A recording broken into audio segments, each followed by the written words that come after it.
आज आपण तुमच्यासोबत घेऊन आलेलो एक नवीन टॉपिक आणि जो आपल्या दैनंदिन जीवनाच्या संबंधित आहे। सर्वांना माहिती आहे आपल्या घरामध्ये आपण ज्याचा रेग्युलर वापर करतो तो म्हणजे आपला इंधन म्हणजे LPG लिक्विड पेट्रोलियम गॅस। तर आज आपण या लिक्विड पेट्रोलियम गॅस या टॉपिकवर थोडीशी चर्चा करणार आहोत। सर्वांच्या घरामध्ये generally liquid petroleum gas utilize करतात। आपल्या दैनंदिन जीवनामध्ये सगळ्यात महत्त्वाच्या आपल्या ज्या 3 महत्त्वाच्या गरजा असतात, मूलभूत गरजा, अन्न वस्त्र निवारा, तर त्यापैकी अन्न जे हे शिजवण्यासाठी ज्याचा आपण आता प्रत्येक घरामध्ये जनरली खेड्यात असेल किंवा शहरामध्ये असतील ओके किंवा वेगवेगळ्या मोठमोठ्या हॉटेलमध्ये असेल किंवा जे काही लग्न समारंभ असतील त्यामध्ये असेल किंवा मोठमोठे जे काही जेवणाचे प्रोग्राम असतात त्या ठिकाणी असेल तर या LPG गॅसचा वापर आपण या ठिकाणी केला जातो। आपण म्हणतानाच त्याला गॅस म्हणतो, ॲक्च्युली हा जो LPG आहे हा गॅस आहे का लिक्विड आहे यामध्ये कोणतं कंटेन असतं। आता आपण लग्न समारंभात पाहतो खूप मोठे मोठे लग्न समारंभ असतात तर त्या ठिकाणी स्वयंपाक करण्यासाठी हे सिलेंडर वापरले जातात, पण कालांतराने थोडा वेळ स्वयंपाक झाल्यानंतर एकदम गरम झाल्यानंतर ते जे सिलेंडर आहे ओके ते सिलेंडर गरम पाण्यामध्ये ठेवावं लागतं। तर ते गरम पाण्यामध्ये का ठेवावं लागतं, त्याच्या मागे कारण काय आहे, तर या सगळ्या गोष्टींचा अभ्यास आपण या ठिकाणी करणार आहोत। आणि या सिलेंडरमध्ये जर लिक्विड आहे तर मग आपण त्याला गॅस कसं म्हणतो आणि लिक्विड आहे तर मग ते वरती कसं येतं ओके, कोणकोणती रिझन आहे त्याच्या मागे, या सगळ्या गोष्टींचा आपण डिटेल्समध्ये अभ्यास करू।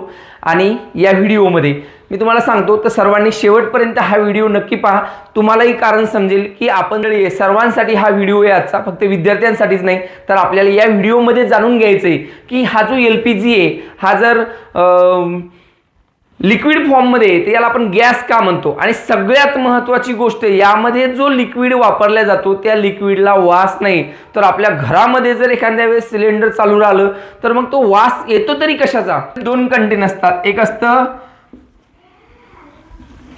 प्रोपेन आणि दुसरं असतं ब्युटेन ओके।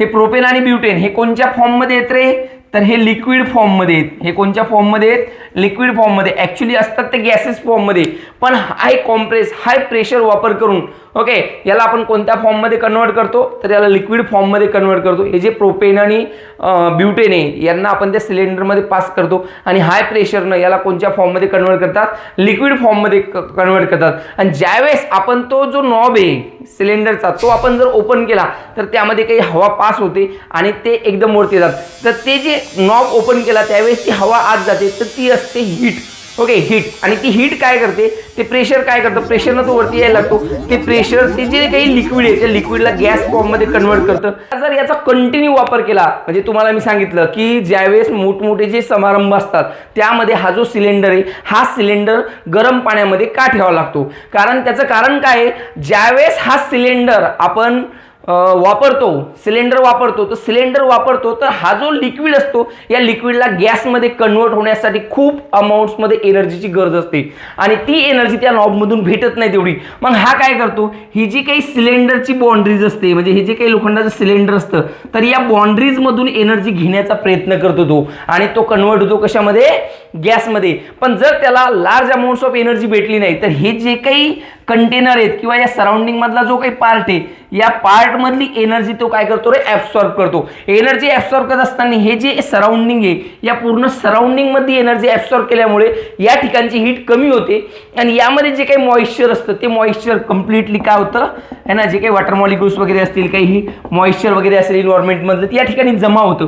या ठिकाणी जमा झाल्याच्या नंतर या कंटेनरची जी बाउंड्री आहे या बाउंड्री मधली पूर्ण जी उष्णता आहे हा काय करतो, हा लिक्विड शोषून घेतो आणि या लिक्विडचं रूपांतर गॅसमध्ये होतं। पण या ठिकाणी जर उष्णताच नाही राहिली तर ही जी बाउंड्री आहे ही एकदम थंडगार पडते, जसं की बिलकुल बर्फ आहे ओके। कारण का, हा जो लिक्विड आहे हा लिक्विड गॅसमध्ये कन्वर्ट होत असताना याला लार्ज अमाऊंट्स ऑफ एनर्जी लागते आणि ती एनर्जी या बाउंड्रीज मधली तो शोषून घेतो आणि शोषून घेतल्याच्या नंतर ही जी बाउंड्रीज आहे ही कम्प्लिटली एवढी थंडी पडते की त्यामध्ये काहीच नाही राहत, एनर्जीच नाही राहत, बिलकुल थंडगार पडते, असं वाटतं बर्फ आहे बिलकुल ओके। आणि मग हा जो लिक्विड आहे हा गॅसमध्ये कन्वर्ट व्हायला लागतो, पण मग याला इथून हीट नाही भेटायला लागली तर मग हा लिक्विड ॲज इट इज राहतो, तो काही गॅस बनत नाही। म्हणून आपलं जे काही गॅस आहे ओके तो गॅस बाहेर येत नाही आणि ते पेट घेत नाही, म्हणजे ते जे काही स्पीड आहे त्या शेगडीचा तो कमी होऊन जातो, कारण या लिक्विडला गॅसमध्ये कन्वर्ट होण्यासाठी जी काही पुरेशी अमाऊंट्समध्ये एनर्जी पाहिजे असते ती एनर्जी भेटत नाही। म्हणजे हा जो सराउंडिंगचा पार्ट आहे या सराउंडिंगच्या पार्टमध्ये एनर्जी शोषून घेण्याचं वर्किंग सुरू राहतं. मग आता या ठिकाणी हा थंडगार पडतो. मग हा थंड पडल्याच्या नंतर याला एनर्जी द्यावी लागते. डायरेक्टली याला गरम वाफेवर वगैरे गरम कशावर ठेवायचं नाही किंवा एकदम गरम जास्त गरम पाण्यामध्ये पण ठेवणं थोडीशी रिस्क आहे. ओके, तर यामध्ये काय करतो मग आपण याला गरम पाणी करतो आपण आणि त्या गरम पाण्यामध्ये ठेवल्याच्या नंतर याला हीट भेटते. त्या गरम पाण्यामधली जी हीट आहे हे कोण करतं, हा जो यामधला लिक्विड आहे हा शोषून घेतो आणि या लिक्विडचं रूपांतर मग कशामध्ये होतं, गॅसमध्ये. आणि आपल्याला पुरेशा प्रमाणात गॅस भेटतो. म्हणून आपल्या शेगडी जी आहे त्या शेगडीचा स्पीड कमी होत नाही. त्याच्या मागे रिझन हे. ओके, कारण तुम्हाला समजलं असेलच आता की यामध्ये. पण अजून सगळ्यात इम्पॉर्टंट गोष्ट ही की आपला जो गॅस आहे एखाद्या वेळेस आपल्या घरामध्ये जर लीक झाला तर जर प्रोपेन आणि ब्युटेन हा ओडरलेस आहे, याला कोणताच वास नाही, कोणता स्मेल नाही, मग आपल्या घरामध्ये ज्यावेळेस हा गॅस लीक होतो त्यावेळेस तो जो वास आहे तो कशाचा येतो. आता मला सांगा, जर याला वास नसता आणि आपल्या घरात लीक झाला असता आपल्याला समजलं असतं का नाही, म्हणजे गॅस लीक झाला की नाही, आपण आलो असतो आणि माशी शिकाडी जर लागली असती तर पूर्ण ब्लास्ट झाला असता. म्हणजे यामध्ये आपल्या जीवाला खूप मोठा धोका निर्माण झाला असता.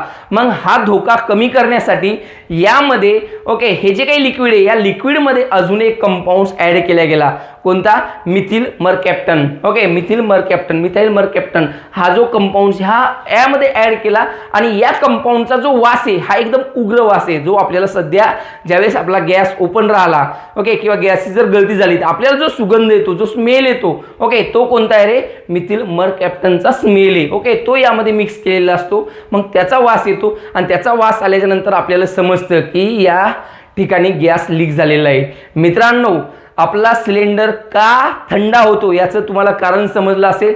या सिलेंडरमध्ये जे कंटेन आहे हे लिक्विड फॉर्ममध्ये आणि ज्याला जर एनर्जी भेटली तर मग ते हाय प्रेशर गॅसमध्ये रूपांतरित होतं आणि गॅसमध्ये रूपांतरित झाल्याच्या नंतर ते बाहेर येतं. म्हणजे ज्यावेळेस आपण नॉब दाबतो त्यावेळेस त्या ठिकाणी प्रेशरमध्ये एनर्जी भेटते आणि ती एनर्जी गेन करून याचं रूपांतर कशामध्ये होतं, गॅसमध्ये होतं आणि मग ते हाय प्रेशरनं आपल्याला तो गॅस त्या ठिकाणी शेगडीमध्ये अवेलेबल होतो. जर मोठ्या समारंभ असेल तर त्यामध्ये हा गॅस लिक्विड पुरेसा गॅसमध्ये कन्वर्ट होत नाही, तो आजूबाजूची पूर्ण सराउंडिंगमधली एनर्जी ॲब्सॉर्ब करतो आणि त्यामुळे हा पूर्ण थंडगार पडतो. म्हणून आपल्याला त्याला गरम पाण्यामध्ये ठेवावं लागतं आणि याचा वास येण्यासाठी आपल्या जी हानी आहे ती अवॉइड करण्यासाठी यामध्ये जो गॅस फिलअप केलेला असतो दुसरा तो आहे मिथाइल मरकॅप्टन. ओके, त्यामुळे आपल्याला याचा उग्र वास येतो.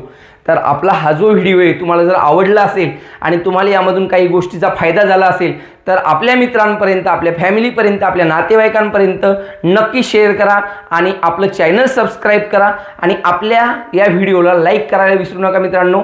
आणि तुम्हाला हा व्हिडिओ कसा वाटला कमेंट करून प्रत्येकाने नक्की सांगा.